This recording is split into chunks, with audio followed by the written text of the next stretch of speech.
So yun, nagdadrive tayo sa Cagayan guys. Nakakuha tayo ng coaching mamaneho. Thanks to you Boss Brian. Shout out Boss Brian. And with the cool guys at the back. Ayan o. Mga puro bagets kasi nakasakay dito. Pakita ka paring ano yung pogi nating cameraman na si ano. Ayan o. Ayan o. Si paring Junix. Straight lang ba yan? Straight lang yun. Nakita ko na sa map yun eh. Wala bang tiwala sa akin? Sa dulo niya may parang river. Kakanang ka pa ganun. Tapos sa dulo nun, kakaliwa ka plantation. Sasayon ako si Kuya Jojo. Ay si ate. Yan siya. So yun.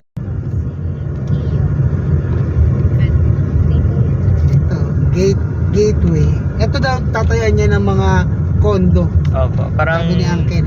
parang BGC po yung style niya. BGC. Gagawin nila. Pero medyo malaki naman nga siya. Opo, mas Malapad malaki po nga. yung lote. Oo nga, para may ano rito.